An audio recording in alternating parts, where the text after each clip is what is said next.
નવરાત્રીનો આ તહેવાર ચાલી રહ્યો છે, માતાજીની આરાધના કરવાનો આ અવસર છે, પરંતુ આ અવસરમાં જ અશ્લીલ હરકતો થઈ રહી છે। ક્યાંક વિડીયો એવા વાયરલ થઈ રહ્યા છે, ક્યાંક પોસ્ટર્સ લગાવવામાં આવી રહ્યા છે, ક્યાંક વિધર્મીઓને એન્ટ્રી આપવામાં આવી રહી છે। આ તમામ મુદ્દાઓ પર આજે ચર્ચા કરવી છે અને સવાલો કરવા છે। આપણી સાથે યોગી દેવનાથજી બાપુ આપણી સાથે જોડાયા છે, જેઓ રાષ્ટ્રીય હિન્દુ સંઘના સંયોજક છે। સૌથી પહેલા તો બાપુ આપનું ન્યૂઝ 18 ગુજરાતીમાં સ્વાગત છે। હવે સૌથી પહેલો સવાલ મારે એ કરવો છે કે આ અવસર એ આપણા માટે ખૂબ જ પવિત્ર અવસર છે, માની આરાધના કરવા માટેનો આ પાવન પર્વ છે, અને આ જ પાવન પર્વમાં આ અશ્લીલ હરકતો કેટલી યોગ્ય છે? जी ચોક્કસ કોમલ, માં ભગવતીના તહેવારો છે, માં ભગવતીના આરાધનાના દિવસો છે, સનાતન પરંપરાના આ પવિત્ર દિવસો છે।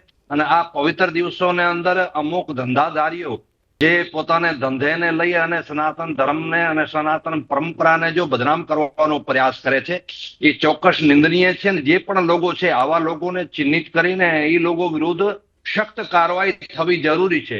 સાથે સાથે એ પણ આપના માધ્યમથી હું કહેવા માંગુ છું કે પ્રશાસનને ક્યાં તકલીફ પડે છે, પ્રશાસન ક્યાં બંધાયેલો છે। આ લોકો જ્યારે નવરાત્રીની પરમિશન લેતા હોય છે તો એમાં શું એવું કહે છે કે અમે દાંડિયા માતાજીના ગરબા નહીં, ત્યાં ફિલ્મી ગીતો વાગશે અથવા તો અશ્લીલ ડાન્સ ત્યાં થશે, એવો હોય છે? અને અગર એવો નથી હોતો તો નવરાત્રીને નામે પરમિશન લે છે તો ત્યાં નવરાત્રી થવી જોઈએ। પ્રશાસનની એના અંદર ગાઈડલાઈન તૈયાર કરવી એ પણ જરૂરી છે। અમુક જગ્યાએ નવરાત્રીઓમાં આવા બધા હરકતો થતી હોય છે, આવી હલકટપણો થતો હોય છે, તો શું પ્રશાસન મુખ દર્શક બનીને બેઠો છે? દેવનાથ બાપુ, એટલે જી, જ્યારે આવી ઘટનાઓ સામે આવતી હોય છે ત્યારે સવાલ આખરે એ જ થાય કે આજની પેઢીમાં આ શું સંદેશો જઈ રહ્યો છે? ખાસ કરીને જ્યારે સોશિયલ મીડિયાનો જમાનો છે, જ્યારે લોકો એકબીજાને જોઈને બધું શીખતા હોય છે, ત્યારે જ જો આ પ્રકારની ઘટનાઓ બનતી હોય તો પછી આ કયા સંસ્કારની આપણે વાત કરી રહ્યા છે, કયા સનાતન ધર્મની આપણે વાત કરી રહ્યા છે કે જે આવનારી પેઢીમાં આગળ જશે? ચોક્કસ આ સોશિયલ મીડિયાનો જમાનો છે ને, તમારો કોઈ બી એક ફોટો છે ને એ બહુ મોટો વાયરલ થઈ જતો હોય છે અને સમાજ ઉપર બહુ ખોટી ઇફેક્ટ પાડતો હોય છે। એટલે આવી ચીજોનો બિલકુલ ધ્યાન રાખવાનો છે। સાથે સાથે હું તો એટલો કહું છું કે ત્યાં હજારો લોકો ઉભા હોય છે અને એના મુખ દર્શક બનીને ઉભા હોય છે, કોઈ વિરોધ નથી કરતા। શું આપણો લોહી આટલો બધો પાણી થઈ ગયો છે કે આપણે આપણી ધર્મનો જે બદનામી થતી હોય છે, આપણે ધર્મનો નીચો દેખાડવાનો પ્રયાસ થતો હોય, શું આપણે વિરોધ નથી કરી શકતા? મારું માનવું છે કોમલ, ત્યાં હજારો લોકો સામે ઉભા હોય અને આવી ઓછી અને હલકી હરકતો થતી હોય છે તો બી એને રોકતા નથી। એટલે સમાજને આમાં જાગવાનો જરૂરી છે, સમાજને આગળ આવવાનો જરૂરી છે। હું એક આપ અથવા તો 2-4 જણા આવીને આ લોકો આ વિષયને નહીં સુધારી શકીએ। બધાને સાથે મળીને આગળ આવવો જોઈએ। અને ધર્મ આપણા બધાનો છે, કોઈની એકની બાપની જાગીર નથી, બધાનો છે। અને ધર્મને જે પણ લોકો આવા અમુક લોકો જો ધંધો બનાવીને બદનામ કરવાનો જો પ્રયાસ કરતા હોય છે, આ લોકો વિરુદ્ધ અવાજ બુલંદ કરવો જરૂરી છે।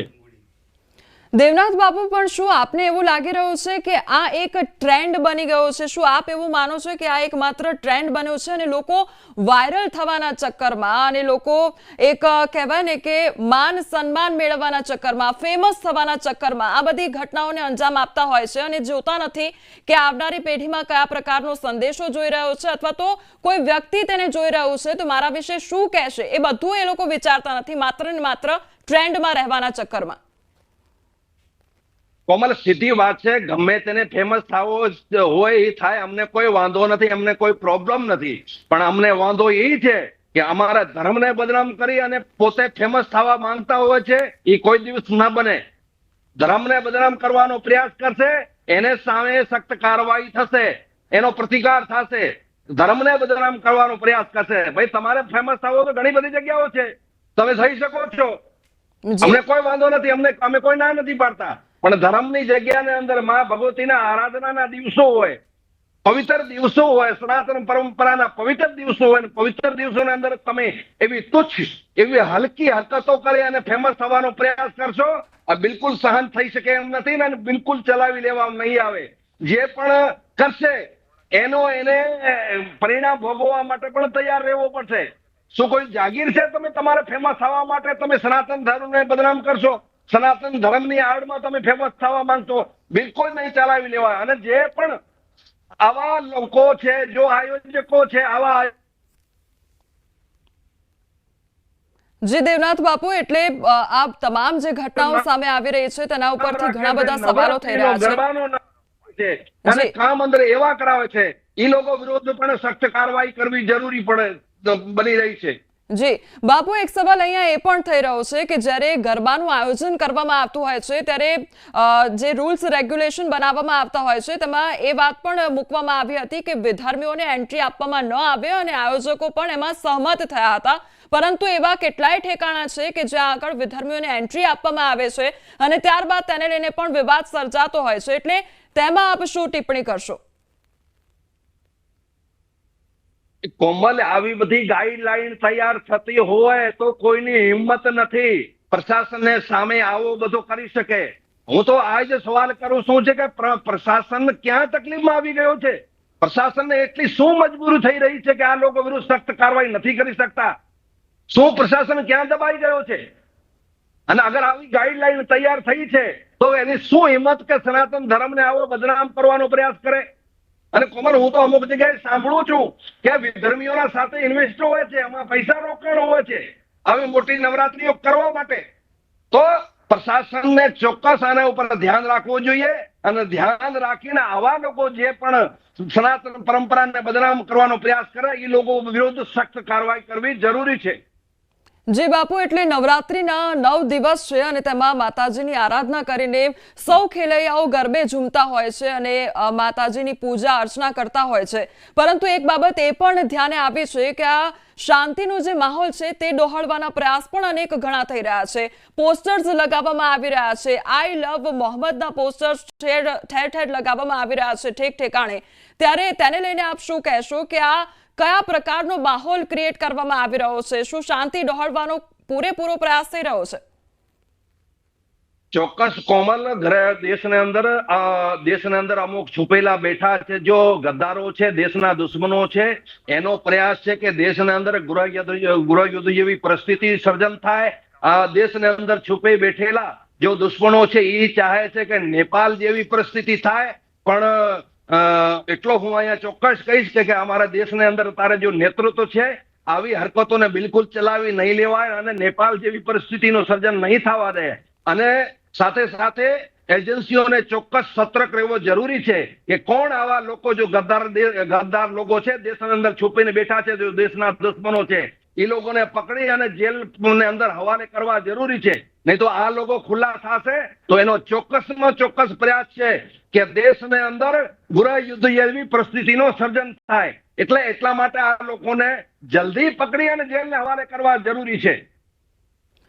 બીજી બાપુ બાબત એ પણ ધ્યાનમાં આવી છે કે રાજકોટનું એક નીલ સિટી ક્લબ જે દાંડિયા થતા હતા ત્યાં આગળ પણ એક બબાલ સર્જાઈ હતી કે ત્યાં આગળ જે અર્વાચીન દાંડિયા થવા જોઈએ તેના બદલે જે ફિલ્મી સ્ટાઇલના જે ગરબા હતા તે થઈ રહ્યા હતા.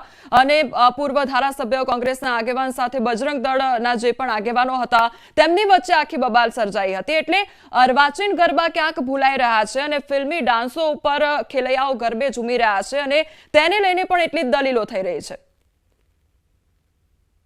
અને ખેલૈયા તો શું છે કે તમે કોઈ બી આયોજન કરો છો તો એટલે ખેલૈયા રમવા વાળા લોકો પહોંચી જતા હોય છે. ખાસ કરીને જે આયોજકો છે, આયોજકોને એ તો ખબર હોવી જોઈએ કે અમે જે નવરાત્રીનો આયોજન કર્યો છે, માતાજીને નામે કર્યો છે, એને અંદર અમારે શું વગાડવો એ સુનિશ્ચિત કરવો જોઈએ. આ લોકોને એ કોઈ આ રમવા વાળાને નહીં હોય, એ જે આયોજક છે એને કરવો જોઈએ. અને જો પ્રાચીન ગરબા નહીં ને આજના જો ફિલ્મ ડાન્સના એવા ગીતો વગાડી જો નવરાત્રી કરે છે, એ લોકો સનાતન ધર્મના વિરોધી લોકો છે, સનાતનના દુશ્મન લોકો છે ને આવા લોકો વિરુદ્ધ સખ્ત કાર્યવાહી થવી જોઈએ. અને સમાજને પણ આગળ આવવો જોઈએ કે આવા લોકો જો સનાતન ધર્મને નામે સનાતન ધર્મની પરંપરાને નામે, માતાજીને નામે પોતાના બિઝનેસ ચલાવવા માટે આવી તુચ્છભરી હરકતો કરે છે, તો સમાજને પણ આ લોકો વિરુદ્ધ સામે ઉભો થવો જરૂરી છે.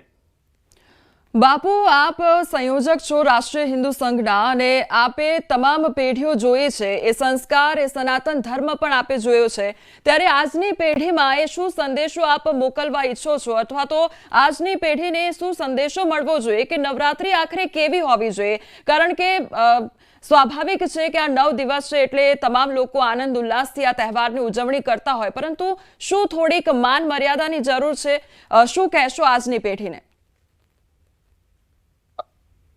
આ કોમલ, ચોક્કસ ન્યૂઝ